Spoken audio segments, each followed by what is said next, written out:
आओ दोस्तों, आज हम एक बहादुर लड़का राजू की कहानी सुनते हैं।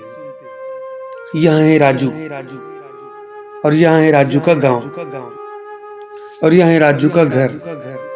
राजू अपने घर में अपने माता पिता, अपने बहन और अपने भाई के साथ में रहता है। राजू अपने माता पिता, भाई बहन के साथ बहुत खुश रहता था। ये सब एक साथ मिलजुल करके रहते थे, एक साथ खाते पीते थे। राजू कहता है, माँ मुझे यहाँ रहना अच्छा लगता है। हमारा यहाँ छोटा सा घर है, लेकिन हम सभी बहुत खुश हैं। आइए आपको एक दूसरे लड़के से परिचय कराते हैं। ये अलग जो सामने के घर में रहता है। राजू के माता पिता अलग को अक्सर खाने के लिए बुलाते हैं। राजू बताता है कि अलग बहुत मिलनसार है, लेकिन कभी कभी मुझे बहुत शर्म आती है, क्योंकि वह दूसरों की तुलना में मुझ पर अधिक ध्यान देता है। अलग जो है आए दिन अक्सर उसके घर में खाने के लिए आते थे। राजू बताता है कि अलग मेरे साथ अकेले रहना पसंद करता है, लेकिन मुझे उसके साथ अकेले रहना पसंद नहीं। मैं अपने परिवार के साथ रहना चाहता हूँ। अलग जो है अक्सर राजू के पास अकेले रहता है। जब मैं तुमसे मिलने आता हूँ तो तुम्हें अच्छा लगता है ना राजू? तुम मुझे सबसे अच्छे लगते हो, पर यह बात किसी से बताना नहीं। और ऐसा कहते हुए अलग राजू के पैर में हाथ रख देता है। राजू को अजीब लगता है। राजू बोलता है, अलग मेरे पैर पर अपना हाथ रख देता है। मैं चाहता हूँ कि वह मुझे अकेला छोड़ दे। कभी कभी अलग जो है राजू को पैसे देता है और कहता है, राजू ये पैसे रखो, सिर्फ तुम्हारे लिए है, तुम मेरे लिए बहुत खास हो। राजू सोचता है, मुझे पता है इन पैसों से मैं बहुत मजे करूंगा, लेकिन मुझे यह बात समझ में नहीं आती कि उसने मुझे क्यों दिया, मेरी माँ या पिताजी को क्यों नहीं दिया। राजू बताता है, मैं अपने माता पिता को बताना चाहता हूँ, लेकिन मुझे बहुत डर लग रहा है, क्योंकि उसने किसी को बताने से मना किया है। वह कहता है, यह पैसे सिर्फ मेरे लिए है। जब अलग मेरे पास होता है तो मैं बड़ा अजीब महसूस करता हूँ। इधर अलग राजू के पिताजी से कहता है, रात के खाने पर बुलाने के लिए धन्यवाद, सचमुच अच्छा लगा, सचमुच बहुत अच्छा लगा। पिताजी कहता है, तुम कभी भी आ सकते हो अलग, तुम मेरे परिवार को बहुत अच्छे लगते हो। एक दिन की बात है, राजू अपने दोस्तों के साथ मिलकर बाल से खेल रहा है। तभी अचानक अलग आ जाता है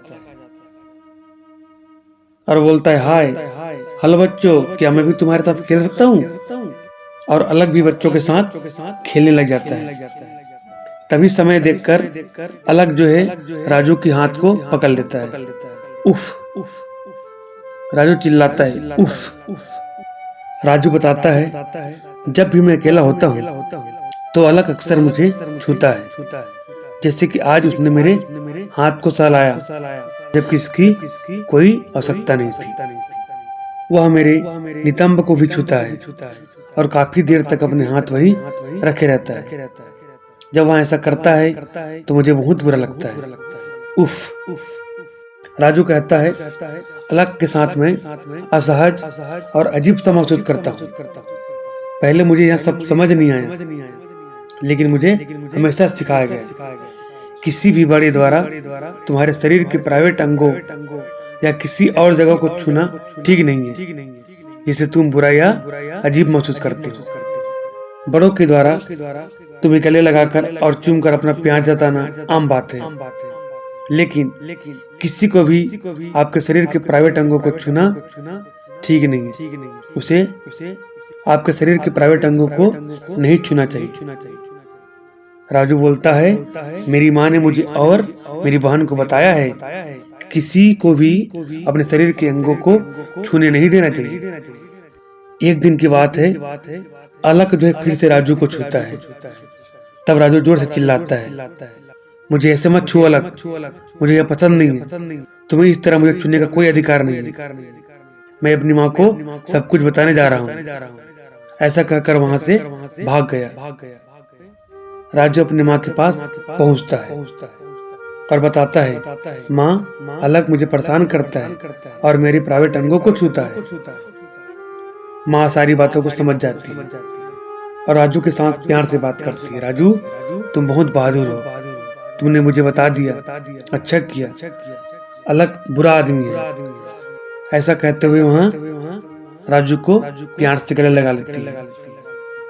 यदि तुम्हारे साथ भी ऐसा कुछ होता है तो इसमें तुम्हारा कोई दोष नहीं, परंतु तुम यह सावधानी रखो, अपने अनुभव और समझ पर भरोसा रखो। असहज होने पर अपने बड़ों को जरूर बताओ, डरो नहीं। ये लोग तुम्हारे शिक्षक, माता पिता या और कोई भी बड़े हो सकते हैं, वे तुम्हारी मदद कर सकते हैं। अपने किसी बड़े से अवश्य कहो जिन पर तुम्हें भरोसा हो। राजू बताता है, जिन स्थानों पर अलग मुझे छूता था वह गलत था, इसलिए उसे पुलिस पकड़ कर ले गई। अब राजू के लिए सब कुछ ठीक है, क्योंकि राजू अपनी माँ को सारी बात बता दी थी। यदि तुम अपनी सुरक्षा के बारे में चिंतित हो तो इन नंबरों पर बात कर सकते हो। भारत के अंतर्गत 100-100 राष्ट्रीय पुलिस का नंबर है और 1098 बाल सहायता हेतु चाइल्ड हेल्पलाइन। इस नंबरों का उपयोग कर सकते हो। अपने परिवार या आसपास उपलब्ध कोई भी नंबर तुमको याद रखनी चाहिए, ताकि आवश्यकता पड़ने पर तुम इन नंबरों के माध्यम से सहयोग ले सको। साथियों नमस्कार, मैं हूं शिव कुमार साहू। तो जैसा कि आपने देखा, राजू की समझदारी ने उसके साथ होने वाली जो घटना है उसको बचा लिया, उसको रोक दिया। उसकी माँ ने उसको जो सजेशन दिया था, जो इसके बारे में बताया था, वह उसके लिए उपयोगी हुआ। बाल शोषण की जो यहाँ घटना है यह बहुत ही गंभीर बना हुआ है। हमको इस पर विचार करना चाहिए और हमारे आसपास जो हो रही इस प्रकार की घटना है उसको रोकने के लिए अपने जो विद्यार्थी हैं, आपके जो बच्चे हैं, उसको बिल्कुल बताएं। जब भी आपके साथ इस प्रकार से घटनाएं होती है तो आपको सूचित करें। आपको उसको विश्वास में लेना होगा, चाहे टीचर हो, चाहे माता पिता हो या आप उसके अभिभावक हो। यदि आप अपने विद्यार्थियों को, अपने बच्चों को विश्वास में लेंगे तो यकीनन ही वह उसके साथ होने वाली इस प्रकार की अप्रिय घटनाओं को बताएंगे, शेयर करेंगे। तभी इस प्रकार की घटना करने वाले लोग पकड़ में आएंगे और ऐसी जो घटना है कम हो सकती है। आइए हम सब मिलकर कदम बढ़ाएं, बाल यौन की घटना को जड़ से मिटाएं।